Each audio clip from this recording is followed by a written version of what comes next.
Hello there. We're going to go through Moonlight Serenade today.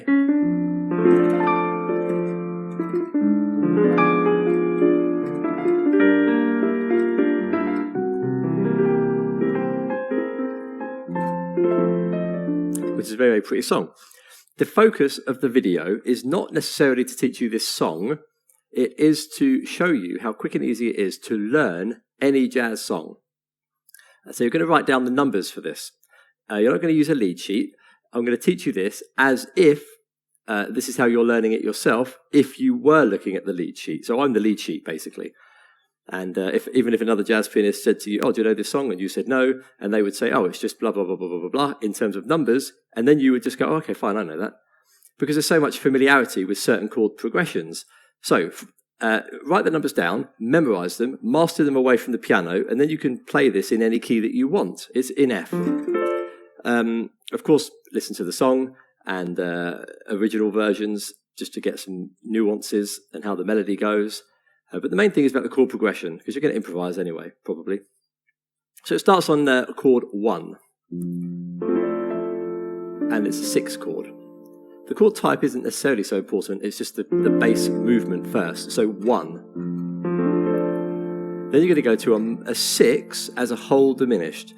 But because it's a whole diminished, you can use it in any position that you want. So you could call it a 1 chord, F6, going to a minor whole diminished. But to keep in sync with, let's say, the 1, 6, 2, 5, we'll call it a D whole diminished, which is an unusual, thing to do on a 6 chord. I'll do the melody in the right hand just so you can learn it subconsciously. So D whole diminished on the 6, but you can put an A flat in the bass. It sounds quite nice as well. Then a 2, G minor 7, C7, the 5 chord. So it's literally 1, 6, 2, 5, and then the 6 is a whole diminished. And you can call that a minor whole diminished if you want to. 1, 6, 2, 5, or 1 minor 2, 5. Absolutely your choice. So you do that twice, basically. So I'll just play that.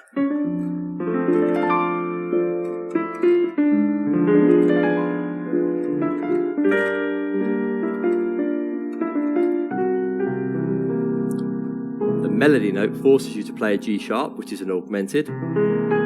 Back onto F major 7 this time. But it's nice to alternate with the 6th chord.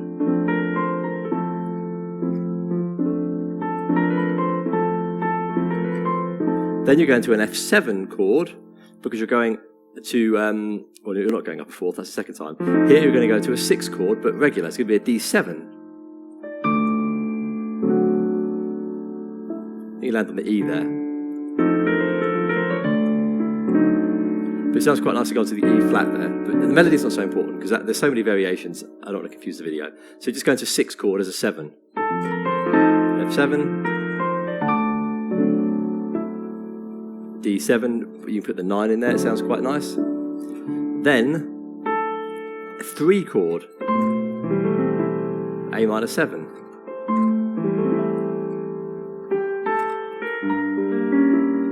Then a G whole diminished, but you could call it a 4 whole diminished, which also sounds quite nice. And then a 2-5-1, G minor 7. C7 for the 5, and back to 1 again. And then you literally repeat that from the C. So let's just go through that again. 1, F6, 6, as a whole diminished. You put an A flat in the bass. 2, G minor 7, 5 for the C7 chord. Touch on the C augmented, F major 7, alternating with a 6.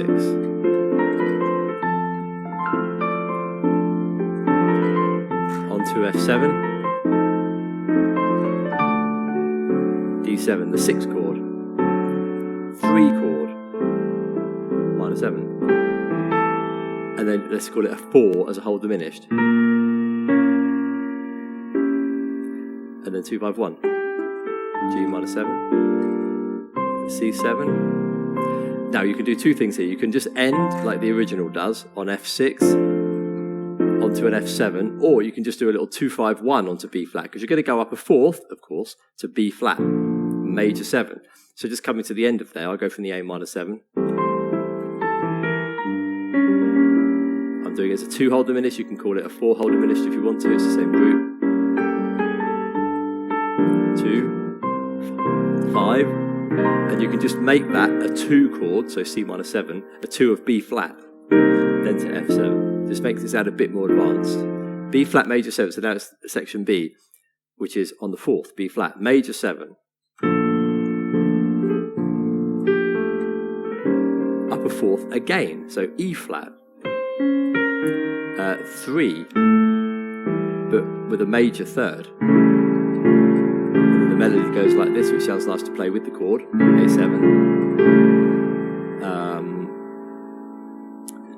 Then it goes D7, but you can put a sus in here with a 9.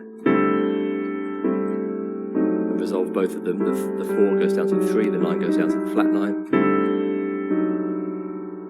Now you do a flat 5, whole diminished, and then a 7.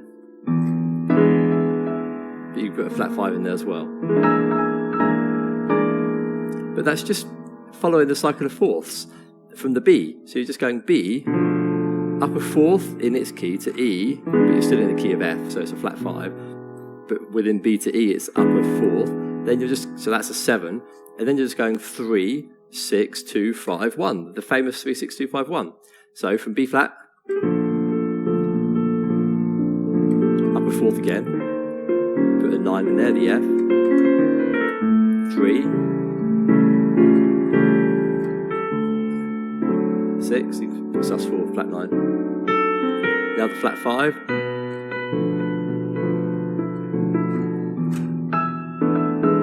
put the flat 5 in there, 3, there's a minor, 6, 2, 5, C7, and you start again. That is literally it. That's the song. So away from the piano, you're going to write down those chords, and you're going to memorize 1, 6 is whole diminished, 2, 5. So you can do that in any key. The melody is not so important. The melody you'd have to study separately. I don't want to make the video longer, and I haven't even done it myself. But you can see if you study it in numbers from the major scale, it's easy to do. So it's starting on a 6 from the sharp 5. So the key of E flat, very, very common key. The sharp 5 is the B. So it would be B onto C. And then we're going to the 6 as a whole diminished, and the key of E flat is C. Then 2, 5, 1. With the augmented. And just do it all in the key of E flat. So 1, sorry, the key of F, so just back to the original key. 1, 6 is whole diminished, 2, 5. There's a nice little thing you can do on the 2, by the way. You can kind of play the minor 7. You just play the minor chord, minor major 7 with the F sharp, minor 7 with the F. Just it sounds a bit more interesting.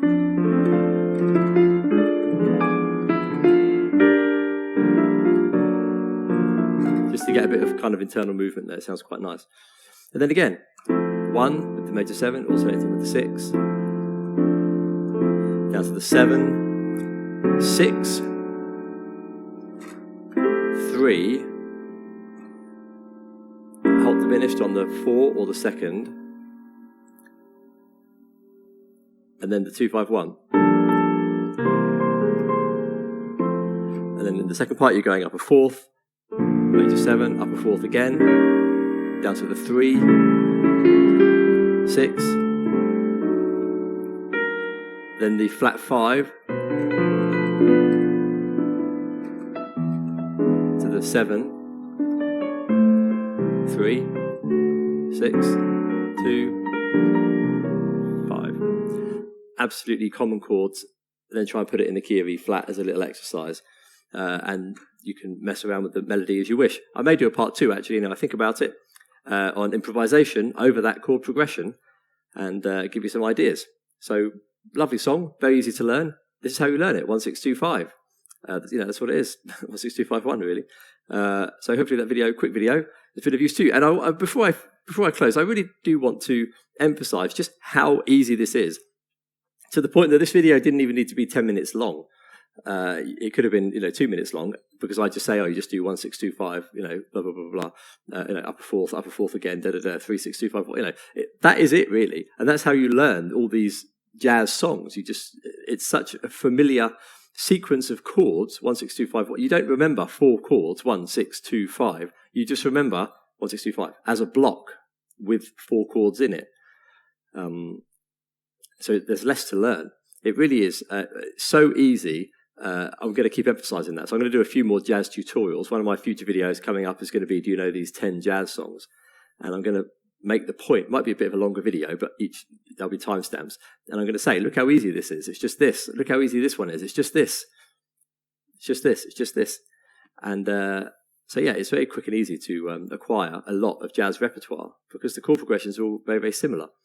So there you go. Hope this video has been of use to you. As always, likes, comments, subscriptions are always welcome. Have a look at my video management website, Water Peanuts and Cinemas. That's Patreon, all my playlists. Requests welcome, and see you next video. All the best, and bye for now.